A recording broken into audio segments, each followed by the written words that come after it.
Okay, hello, welcome, Dean here from groundbreakcreative.com. In this week's video, what we're going to be doing is looking at a funky little chord progression that we can use basically for background music. So we use this in a notices time when somebody gets up on stage and they're sharing about events that are coming up or stuff that's happened this week, where it's just kind of like somebody's talking but you just want something filling in the background. So it's basically background music. So I like to have sort of go-to progressions. This is probably like my number one go-to progression that we're going to do today. But I'll do a series of these. I always like to mix my videos up, so we'll mix this up with gear reviews and lessons still. While you're here, please click the subscribe button. That would really help us out. And help you out with some great resource for your team as well.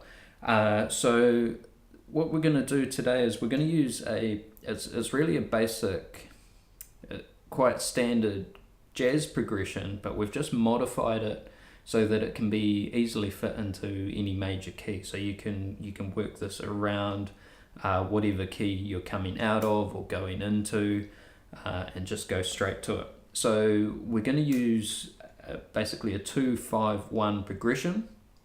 If you don't know what I mean by that, you don't know your number system, check out my video on the number system for guitarists. That's really going to help you out. We're talking about the harmonized scale.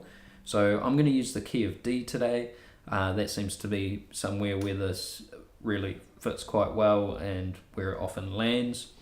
So our 2 chord is going to be an E minor, but we're going to use all 7 chords today as well. So we are going to play an E minor 7, which looks like this. So it's basically an E minor with your pinky taken off, so that note comes back to the bar for a flat 7.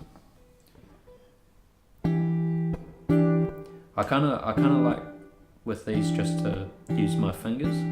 I normally get rid of the pick for doing this. Just it makes it sort of sit in the background quite nicely without being over the top. When somebody's talking, we always want them to be the lead instrument, so they're what people can hear. We don't want to be distracting by playing over the top of them. So we're going to go from that E minor 7 to an A7, which is actually the same shape because we're changing strings.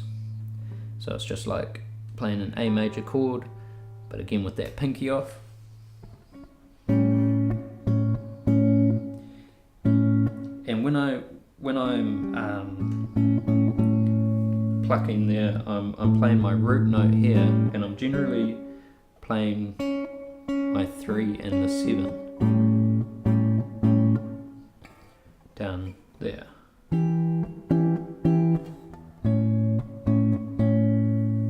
Okay, and our next chord is going to be a D major 7, because of course we're in the key of D, so our 7 now is going to be a major 7. And it just changes it up that little bit, and then we're going to come back to a G7, same shape as the A7. And then if we repeat that the second time through, what we can do is we can just stop here on the D major 7. And then you can play a little run. It's kind of cool to get the bass player actually doing that, just playing a little run up to starting again. And of course you can change up rhythm and that sort of thing, but you end up with something sounding something like this.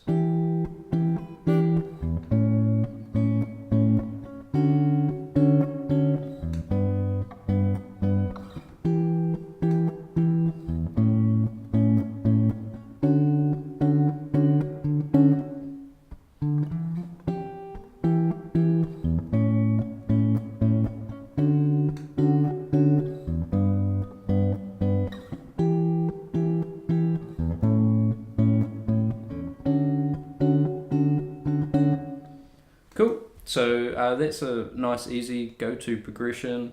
You can see it's just kind of mellow, just chills out in the background there. So I hope that has been helpful for you. Let me know in the comments if this is something that is going to be helpful for you, having some progressions that you can go to and just some fresh ideas. Remember to hit like, and remember to please hit subscribe to help us build our channel up and to help resource you and your team with great lessons and just great ideas general for stuff that you're needing to do. So thanks for watching, and we'll see you next week.